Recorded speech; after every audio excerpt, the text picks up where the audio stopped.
تیرا کلام رہے گا قائم پہاڑ جب نہ رہے خدایا، تیرے منہ کی ایک بات بھی ٹلے گی نہ چاہے کچھ بھی ہو، تیری مان دیے ہے زندہ سونے سے بھی قیمتی، میرا دل یہ دے گواہی ہے یہ کتاب عظیم، نازل کرے اپنا کلام شکستہ دلوں کو سکون ملے، تاریکی دور ہو میری راہیں روشن کر، دل اپنا کلام کثرت سے اے خدا بدل دے، رہائی دے کثرت سے پھل ملاؤ، کلام رہے گا قائم پہاڑ جب نہ رہے خدایا، تیرے منہ کی ایک بات بھی ٹلے گی نہ چاہے کچھ بھی ہو۔ عزیز ناظرین، میں ایاد ظریف آپ سب دیکھنے والوں کو ہمارے روز کے بائبلی مطالعہ پروگرام کی اس نئی قسط میں خوش آمدید کہتا ہوں۔ اس پروگرام میں ہم بائبل کی تمام کتابیں یعنی پیدائش سے مکاشفہ تک کا تفصیلی مطالعہ ہر سوموار سے جمعہ کی بنیاد پر پیش کرتے ہیں۔ ہم ابھی پیدائش کا مطالعہ کر رہے ہیں اور 35ویں اور 36ویں باب پر پہنچے ہیں۔ اگر آپ ہمارے گزشتہ پروگرامز کو دیکھنا چاہتے ہیں تو ہماری ویب سائٹ biblemutaliah.com وزٹ کریں، وہاں پر آپ کو یہ سارے پروگرامز مل جائیں گے، اور آپ ہمیں میل بھی کر سکتے ہیں info@biblemutaliah.com پر۔ لیکن پہلے میں خدا کے خادم بھائی یوسف ریاض کو خوش آمدید کہوں گا۔ بہت شکریہ بھائی، اور اسٹوڈیو میں آئے دیگر مہمانوں کو بھی خوش آمدید۔ بھائی یوسف، میں سب سے پہلے 35ویں باب کا عنوان پوچھنا چاہوں گا۔ ہم اس باب کو قبروں کے باب کے طور پر دیکھ سکتے ہیں، اور میں یہ کہنا چاہتا ہوں کہ اس باب میں تقریباً 4 چیزوں کو دفنایا گیا۔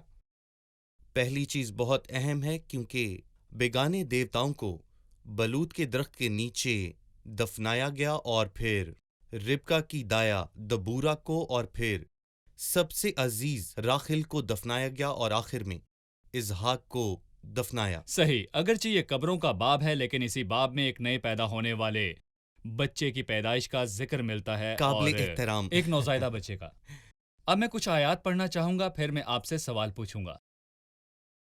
اور خدا نے یعقوب سے کہا کہ اٹھ اور بیتیل کو جا اور وہیں رہ، اور وہاں خدا کے لیے جو تجھے اس وقت دکھائی دیا جب تو نے اپنے بھائی عیساؤ کے پاس سے بھاگا جا رہا تھا، ایک مذبح بنا۔ تب یعقوب نے اپنے گھرانے اور سب ساتھیوں سے کہا کہ بیگانہ دیوتاؤں کو جو تمہارے درمیان ہے دور کرو، اور طہارت کے لیے اپنے کپڑے بدل ڈالو، اور آؤ ہم روانہ ہوں اور بیتیل کو جائیں، وہاں میں خدا کے لیے جس نے میری تنگی کے دن میری دعا قبول کی اور جس راہ میں چلا میرے ساتھ رہا، مذبح بناؤں گا۔ برائے مہربانی ان آیات پر بات کیجیے۔ خداوند کی طرف سے بیتیل جانے کا دعوت نامہ نہ صرف وہاں پر جانا ہے بلکہ رہنا ہے۔ ہم یہاں کیا دیکھتے ہیں؟ پہلے میں خروج اور کشش کو دیکھتا ہوں، جو کہ سکم میں ہوا۔ وہ آسان بالکل نہیں تھا، کیونکہ یعقوب کے بیٹوں نے پورے شہر کو ہی تباہ کر دیا تھا، اور یہ سبب بن سکتا تھا کہ وہاں کے لوگ اس بات کو ایک بدلے کے طور پر دیکھتے۔ یعقوب نے سوچا کہ وہ آئیں گے اور یہاں سب لوگوں کو مار دیں گے، اور ہر چیز کو جو انہیں غصہ دلانے کا سبب بنی، جس کے سبب سے انہوں نے سارے شہر کو تباہ کر دیا۔ بس اسی وجہ سے یعقوب نے خدا سے پوچھا کہ میں کہاں جاؤں، کیونکہ اس کا سکم میں رہنا مشکل ہو گیا تھا۔ اس لیے خدا نے اس سے کہا کہ اٹھ اور بیتیل کو جا۔ میں یہ نہیں چاہتا کہ تو بیتیل جائے اور پھر وہاں سے واپس آ جائے، میں چاہتا ہوں تو وہاں پہ مستقل رہے، اور خدا ہم سے بھی یہی چاہتا ہے کہ ہم خدا کے پاس جائیں اور اس کے ساتھ وقت گزاریں، اور وہ چاہتا ہے کہ ہم اس کے ساتھ اپنا رشتہ مضبوط کریں۔ مجھے 2 آیات یاد آ رہی ہیں جنہیں میں یہاں پڑھنا چاہوں گا۔ صحیح۔ زبور 27 میں لکھا ہے، میں خداوند سے درخواست کروں گا اور میں اسی کا طالب رہوں گا، تاکہ میں عمر بھر خداوند کے گھر میں رہوں، تاکہ خداوند کا جلال دیکھوں اور اس کی ہیکل میں استغفار کیا کروں۔ اور دوسری آیت جو میں پیش کرنا چاہتا ہوں وہ دانیل کے 6 باب میں سے ہے، جہاں لکھا ہے کہ تیرا خدا جس کی تو عبادت کرتا ہے قادر ہوا کہ تجھے چھڑائے۔ یہ اچھا ہے کہ ہم اپنے خدا کی عبادت اتوار کو یا صرف نئے سال کو ہی نہیں کرتے، ہمیں اس کی عبادت ہر روز کرنی چاہیے، اور خدا کے گھر میں رہنے کا یہی مطلب ہے۔ 84ویں زبور میں لکھا ہے، مبارک ہیں وہ جو تیرے گھر میں رہتے ہیں، وہ سدا تیری تعریف کریں گے۔ تیرے گھر میں سچ ہے۔ घर में सच है। ये हमारी रोज की जिंदगी में कैसे लागू हो सकता है कि हम खुदावंद की हजूरी और रफाकत में वक्त गुजारें और फिर उसे भूल जाएं, बल्कि खुदा की हजूरी में हमें मुस्तकिल रिहाइश पजीर होना है। बहुत से लोग चर्च जाते हैं और वहां पर प्रस्तिश का लिबास पहन लेते हैं, लेकिन जब वो बाहर आते हैं तो वो भूल जाते हैं और कहते हैं कि हम अपनी मर्जी से दिन गुजारेंगे। सही, लेकिन बैतेल में जाना और वहां पर रहना चंद चीजों का मुतालबा करता है। मैं इसे तहारत और तैयारी कहता हूँ। कोई अपनी खामियों समेत कुर्बानी पेश करने या मज़बा तामीर करने नहीं जा सकता। तहारत लाजमी है। खुदा की हजूरी में जाने के लिए तैयारी के बारे में कुछ बताइए। उसने यहाँ क्या किया? मैं पहले यहाँ पर आपको कुछ बात बताना चाहता हूँ। 23वें बाब में उसने मज़बा बनाया और उसका नाम इला रखा। बस खुदावन ने याकूब से कहा कि उठ और बैतेल को जा, लेकिन वो नहीं गया, बल्कि इससे पहले कि वो वहां से जाता वो अपने खानदान के पास गया और उन्हें कहा। मगर खुदा ने याकूब के खानदान को नहीं कहा था, ये याकूब ने कहा था। लेकिन जब उसने ये सोचा कि मेरा खानदान मुझसे अलग नहीं है, तो उसने कहा, लिखा है याकूब ने अपने घराने और साथियों से कहा कि बैतेल जाने की 3 शराइत हैं जो अंदर से लेकर बाहर की तरफ हैं। पहली बात यह है जिसका ताल्लुक तुम्हारे दिल से है, बेगाने देवताओं को जो तुम्हारे दरमियान हैं दूर करो। और राखिल उन बुतों को साथ चुरा लाई। याकूब ये जानता था, लेकिन उसने कुछ नहीं कहा। अगर ये लैया लेकर आई होती तो वो उसे रोक लेता, लेकिन याकूब ने राखिल को जाने दिया। और दूसरी बात ये है कि ना सिर्फ खुदा ये चाहता था कि वो बेगाने देवताओं को खुद से दूर करें, बल्कि खुदा चाहता था कि वो खुद को पाक करें और अपनी जिंदगियों के बुरे लिबास उतार कर फेंक दें, क्योंकि खुदा चाहता था कि जो भी बैतेल को आए वो पाक और तैयार होकर बैतेल की तरफ आए।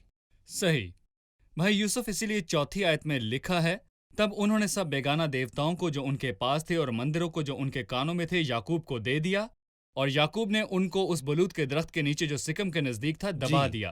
पहले आपने कहा यह कब्रों का बाप है, इसमें बहुत सी चीजें दफन हैं। ये पहला निशान है जिसको दफन किया जाएगा, पहला मकबरा। सही, और यानी कि वो गायब हो गए। बेगाने देवता गायब हो गए। वो ये ऐसा दरवाजा नहीं जो बंद हो और फिर संभाल कर जाए। रखें। सही। और जैसे ही उन्होंने कूच किया और खुदा का खौफ उनके आसपास के शहरों पर ऐसा छाया कि उन्होंने याकूब के बेटों का पीछा ना किया, और याकूब उन सब लोगों समेत जो उसके साथ थे लूज पहुंचा। बैतेल यही है और मुल्क केनान में है, और उसने वहां मज़बा बनाया और उस मुकाम का नाम बैतेल रखा, क्योंकि जब वो अपने भाई के पास से भागा जा रहा था तो खुदा वापस उस पर जाहिर हुआ था। और रिबका की दाई दबूरा मर गई और वो बैतेल की उतराई में बलूत के दरख्त के नीचे दफन हुई, और उस बलूत का नाम अलून बकूत रखा गया। दबूरा की वफात और दफन किए जाने से हम क्या सीखते हैं? और 24वें बाब में हम ये जान पाते हैं कि जब रिबका ने याकूब के साथ जाने के लिए अपने घर को छोड़ा तो उसकी दाया उसके साथ गई और इसहाक के घर में रही, और वो वहीं उसके साथ याकूब के साथ रही। मैं ये कहना चाहता हूं कि मैंने जो नतीजा अक्स किया है उसके मुताबिक रिबका पहले ही वफात पा चुकी थी, लिहाजा वो इसहाक का घर छोड़कर प्यारे याकूब के घर गई ताकि वो उसे उसकी माँ की वफात की खबर दे सके। मैं यहाँ पर ये कहना चाहूँगा कि वो इसहाक से बहुत छोटी थी, लेकिन वो फिर भी उससे पहले वफात पा गई। क्या ये उस बात का नतीजा है जब उसने अपने बेटे को 27वें बाब में झूठ बोलने के लिए उभारा, और जब वो पकड़े जाने से खौफ ज़दा था तो उसने ये कहा कि तेरी लानत मुझ पर आए। और क्या ये मुमकिन है कि उसकी वफात उसकी सजा के तौर पर आई थी? हमें मोहतात रहना चाहिए, क्योंकि हम नहीं जानते कि जो गुनाह हम करेंगे उसकी सजा हमें किस तरह मिलेगी, और मुस्तकबिल में हमें और दुख या अफसोस उठाना पड़ेगा। इसलिए हमें खुदा के फजल का तलबगार रहना है। शुक्रिया। हम एक छोटे से वक्फे के बाद मेहमानों के सवालात के साथ वापस आएंगे।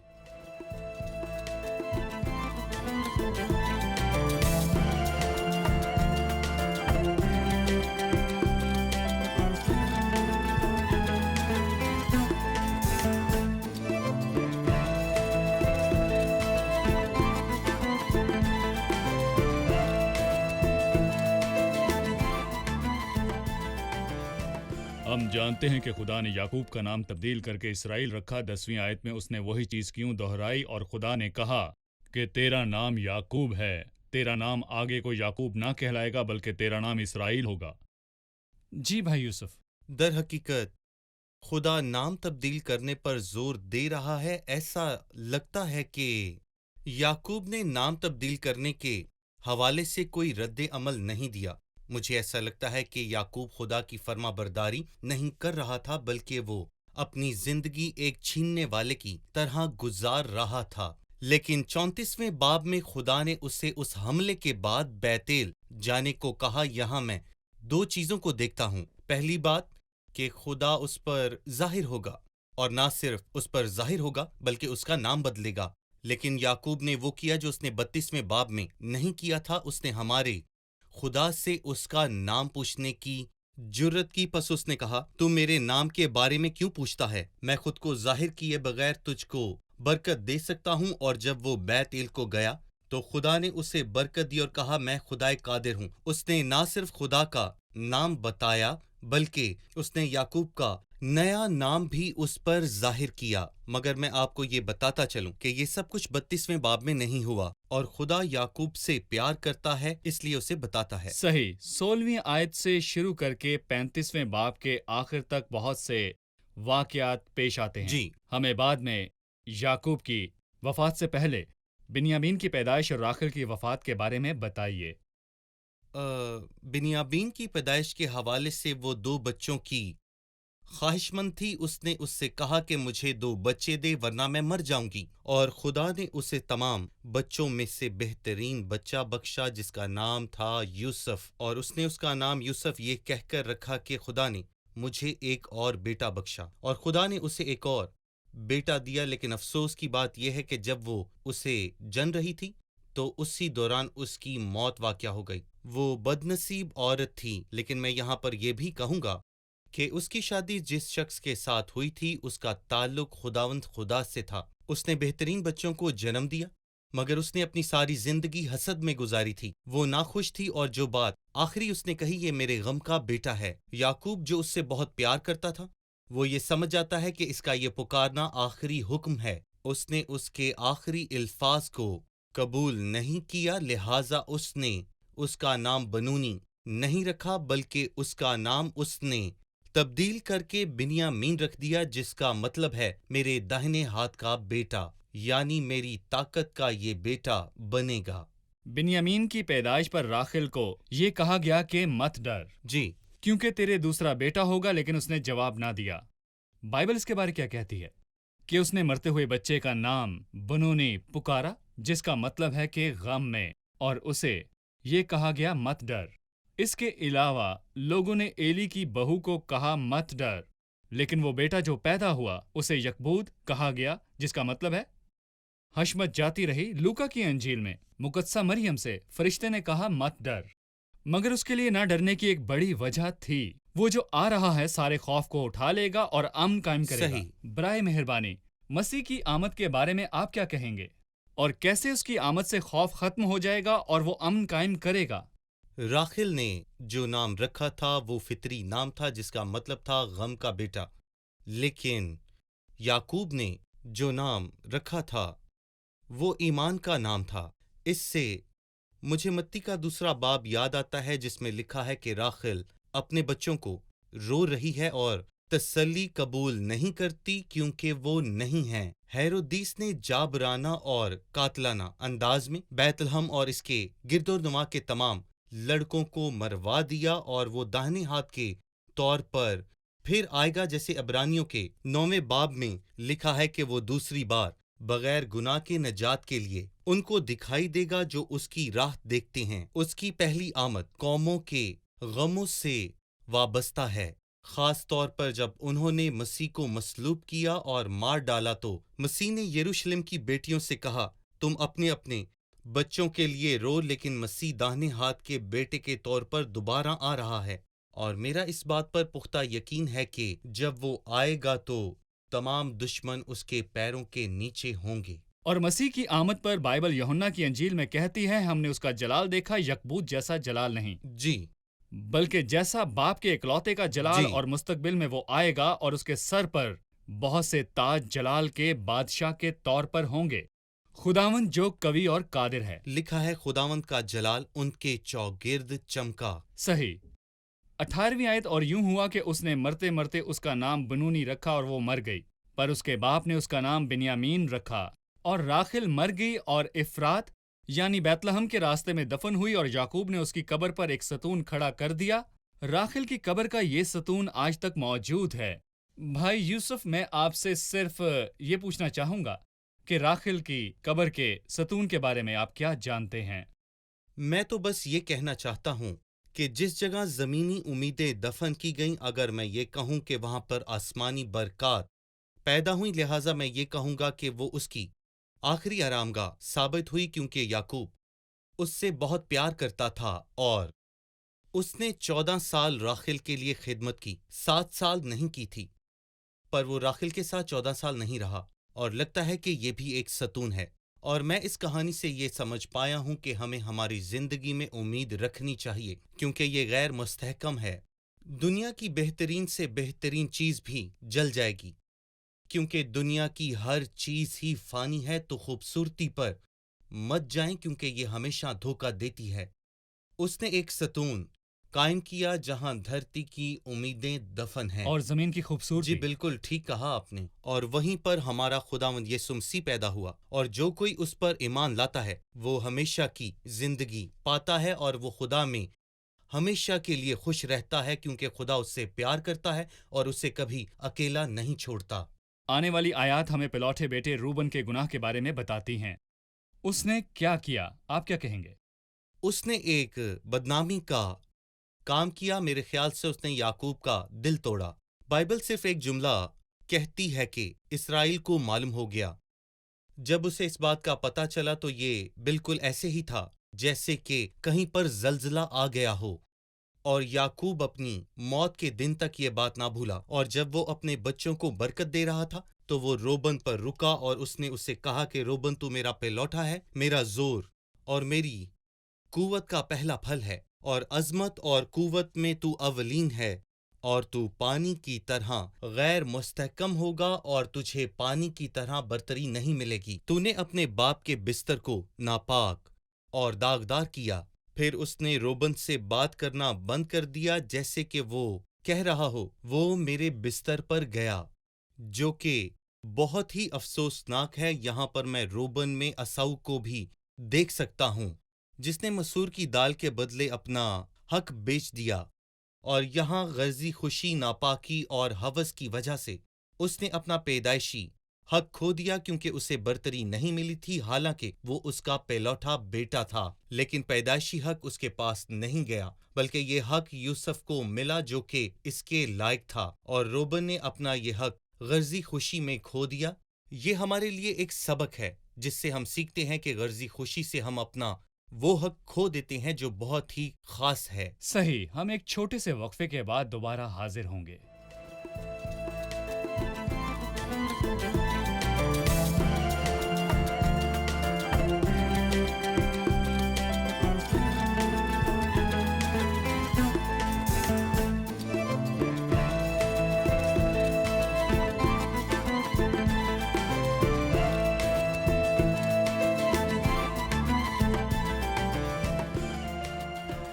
हम जानते हैं कि एसाऊ अपने भाई याकूब के पास से चला गया, और हम ये भी जानते हैं कि वो जगह एसाऊ की थी, और याकूब वहां आया था। तो फिर किस चीज की वजह से उसने वो जगह छोड़ दी थी? हालांकि वो उस जगह का मालिक था और उसके बहुत से जानवर और जमीनें वहां पर थीं। जी भाई यूसुफ।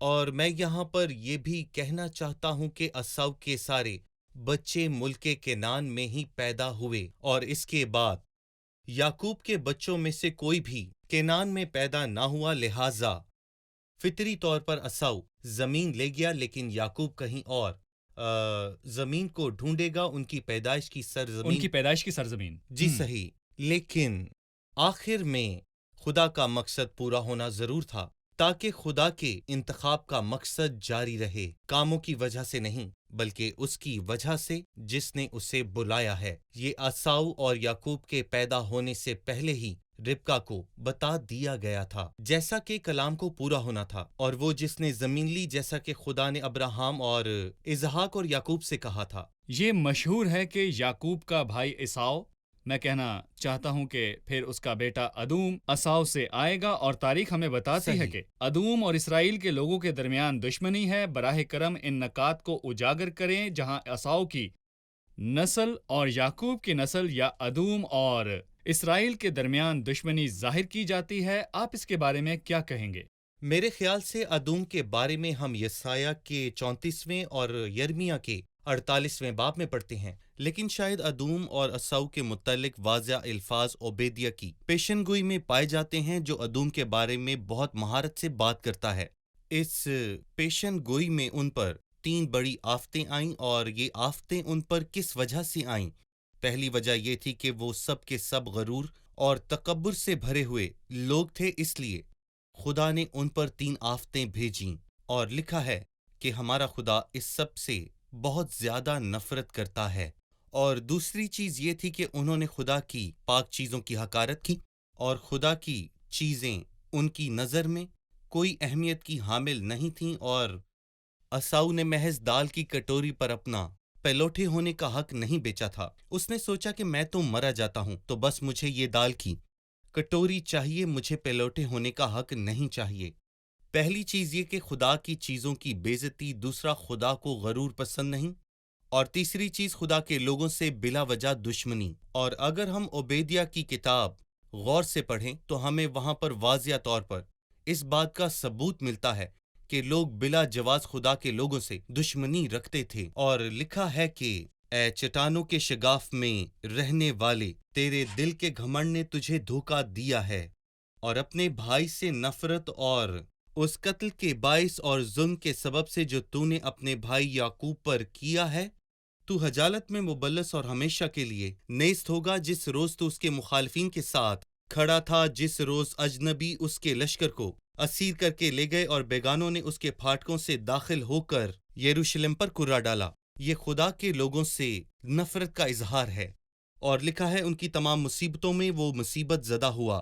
تم ان کے لیے صرف مصیبت کا باعث نہیں بن رہے، کیونکہ ان کی مصیبت میں خدا بھی دکھی ہے، اور تم خدا کو ہی دکھ دیے جا رہے ہو۔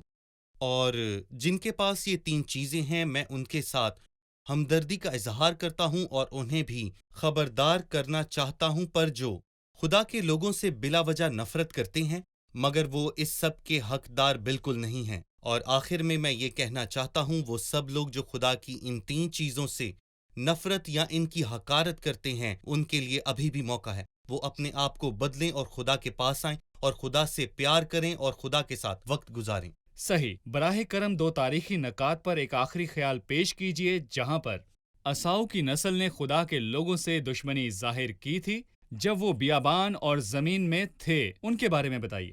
میں یہاں پر 2 چیزوں پر بات کرنا چاہوں گا۔ پہلی چیز یہ کہ وہ دشمن جس نے خدا کے لوگوں کا سامنا کیا وہ عمالیکی تھا، جب وہ مصر سے نکلے تھے، جس کا ذکر خروج 17 باب میں ہے۔ اور بالم نے بھی یہ پیشن گوئی کی تھی کہ عمالیکی پہلی قوم تھی۔ کیا وہ دشمنی میں بھی پہلے تھے؟ صحیح۔ سب سے پہلے عمالیکیوں نے خدا کے لوگوں پر حملہ کیا تھا، اور جب ہم حمان کے بارے میں پڑھتے ہیں تو ایک اور بدترین واقعہ پیش ہوا۔ اجاجی ہمداتا کا بیٹا حمان، اور اجاجی عمالیکی تھا۔ جب ساؤل نے خدا صحیح۔ کے کہنے پر عمالیکیوں پر حملہ کیا تو اس نے اجاجی کو بچا لیا۔ اس کی نسل سے پہلا ہٹلر آیا جس کا نام امان تھا، اور وہ یہودیوں کو ختم کرنا چاہتا تھا، لیکن اس کا انجام ہٹلر سے بھی برا ہوا۔ ہٹلر کو ایک منصوبے کے تحت مار دیا گیا تھا، اور حمان کو اس کے برعکس مصلوب کیا گیا تھا۔ اور ادوم کے بیٹے ہیرودیس جو نہ صرف خدا کے لوگوں سے جی، ادوم کے بیٹے دشمنی ہیرودیس رکھتے تھے بلکہ خدا کے بیٹے کے بھی تجسم کے دشمن تھے، ہم وہ نہیں بھولتے جو ہیرودیس نے پلاطوس کے ساتھ مل کر خدا کے بیٹے کے خلاف کیا۔ اس نے اسے بے عزت کیا اور اس صحیح۔ کا مذاق اڑایا، اور اس نے ایک جوان لڑکی کو بھی مروا دیا تھا۔ بہت شکریہ بھائی۔ اب ہم مہمانوں سے آج کے پروگرام کی رائے جانیں گے۔ آج کے پروگرام سے آپ نے کیا سیکھا؟ ہم نے سیکھا کہ بیت ال میں رہنا ہمیشہ بھلائی لاتا ہے، لیکن خدا کی حضوری میں ہمیشہ رہنے کی شرائط ہیں۔ مجھے اپنی زندگی سے بیگانہ دیوتاؤں کو دور کرنا اور پاک ہونا ہے۔ خدا کی حضوری میں رہنے کے لیے ہماری ظاہری صورت مناسب ہونی چاہیے۔ جی، خداوند کے ساتھ رفاقت فرضی نہیں بلکہ دل کی سچائی کے ساتھ ہونی چاہیے، اور اس کے ساتھ ساتھ ہمیں ایمان میں مضبوط بھی ہونا چاہیے۔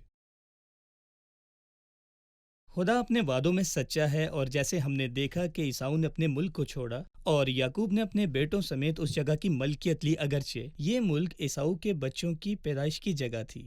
شکریہ، خدا آپ کو برکت دے۔ بھائی یوسف، آپ خدا کا آپ کو بھی برکت شکریہ۔ دے۔ عزیز ناظرین، خداوند نے شخصی طور پر یعقوب کے پاس آ کر دعوت دی اور اسے اپنی جگہ چھوڑنے کو کہا، اور بیت ال جانے کو کہا، نہ صرف دورہ کرنے کے لیے بلکہ وہاں پر رہائش پذیر ہونے کے لیے۔ اور یہ دعوت نامہ آپ کے لیے اور ہم سب کے لیے خطاب ہے۔ خدا آپ کو اٹھنے کے لیے کہتا ہے۔ بہت سستی ہو چکی، خدا کی حضوری سے دوری بہت ہو چکی، کلیسیا سے دوری بہت ہو چکی، خدا سے رفاقت سے دوری بہت ہو چکی۔ اپنی جگہ سے اٹھیں اور خدا کے ساتھ رشتہ قائم کریں، اپنے ہاتھوں کی حفاظت کریں، اپنی زبان کی حفاظت کریں، اپنی ظاہری صورت کی حفاظت کریں، اپنے گھر کی حفاظت کریں، روحانی لحاظ سے اسے پاک، بہترین اور صاف ستھرا رکھیں۔ جب آپ مقدس چیزوں کے پاس یا مقدس مقاموں کے پاس جائیں تو آپ کو پاک صاف ہونا چاہیے۔ جب آپ خدا کی حضوری کے قریب آئیں، آپ خون سے داغدار ہو کر دعا نہیں کر سکتے۔ آپ کے ہاتھ پاک ہونے چاہیے۔ آپ دو طرفہ ہو کر دعا نہیں کر سکتے۔ آپ ناپاکی کے ساتھ پرستش نہیں کر سکتے۔ ہمیں پاک ہونے کی ضرورت ہے، ہمیں اپنے کپڑے بدلنے کی ضرورت ہے، ہمیں ہر لحاظ سے خود کو پاک اور صاف کرنا ہے تاکہ ہم خدا کی حضوری میں آ سکیں۔ پیارے عزیزو، ایک بار پھر میں آپ کو بتانا چاہتا ہوں کہ گناہوں سے توبہ کریں۔ خدا چاہتا ہے آپ پھر اس کی رفاقت میں واپس آئیں۔ ان الفاظ کے ساتھ آپ سے اگلے پروگرام میں پھر ملاقات ہوگی۔ خدا آپ کو برکت دے۔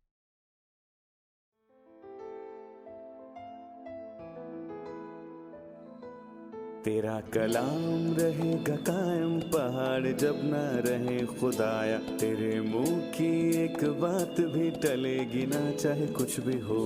تیری مان دیے ہے زندہ، سونے سے بھی قیمتی، میرا دل یہ دے گواہی ہے، یہ کتاب عظیم نازل کرے اپنا کلام، شکستہ دلوں کو سکون ملے، تاریکی دور ہو میری راہیں روشن کر، دل اپنا کلام کثرت سے اے خدا بدل دے، رہائی دے کثرت سے پھل ملاؤ۔ کلام رہے گا قائم، پہاڑ جب نہ رہے خدایا، تیرے منہ کی ایک بات بھی ٹلے گی نہ، چاہے کچھ بھی ہو۔